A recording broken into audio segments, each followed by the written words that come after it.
Welcome to the American Education Report. The question of school starting times is very much in the news yet again. The Washington Post reports that the Centers for Disease Control and Prevention released new data recently about when the school day typically starts for the nation's public middle and high school students. According to the CDC, too many schools are starting too early, which gives rise to a host of public health concerns. The CDC indicated that 5 out of every 6 middle schools and high schools nationwide start classes earlier than 8:30 a.m., making it difficult for teens to get the sleep they need to be healthy.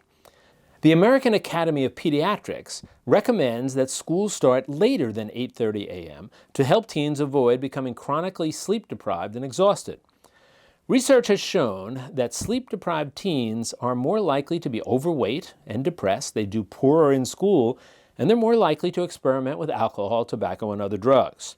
In only 2 states, Alaska and North Dakota, does the average school start time meet or exceed the 8:30 recommendation. 21 state school bells ring before 8 a.m. on average. The earliest is Louisiana, where the average start time is 7:40 a.m. In a handful of states, not a single school meets or exceeds the 8:30 a.m. standard. The CDC recommends that adolescents get at least 9 hours of sleep each night. They need all that extra sleep to support their still developing brains. But surveys consistently show that only 8 to 9% of teens are getting that much sleep.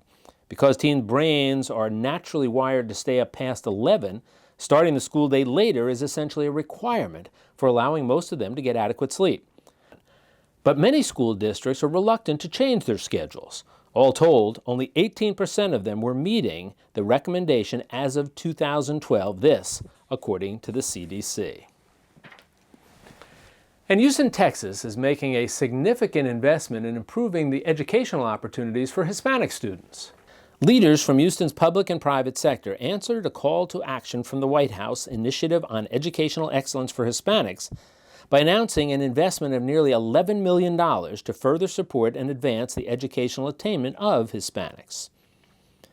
The commitments announced by Houston's public and private leaders will help us tackle the critical education challenges Hispanics face from cradle to career, the initiative's executive director said.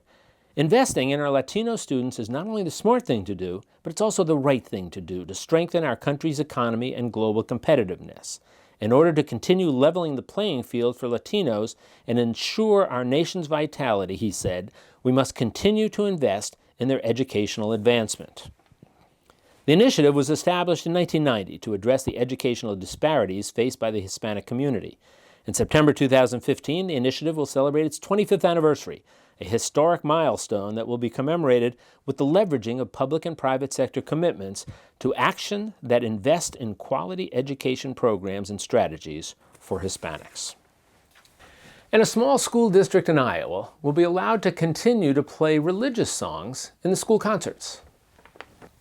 Despite some Iowa Board of Education members expressing their personal opposition to religious music being performed by public school choirs, officials voted recently to continue the practice.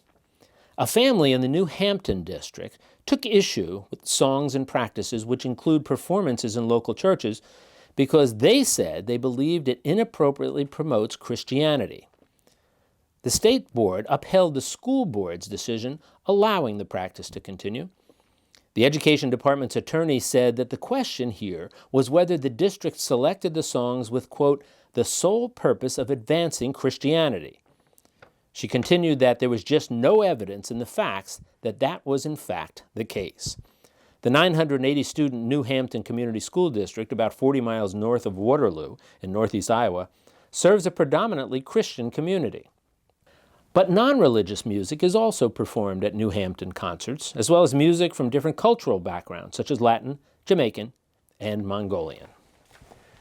That's it for now. For more, you can go to AmericanEdTV.com. Make sure you check out our YouTube channel. And for breaking news, follow us on Facebook and Twitter.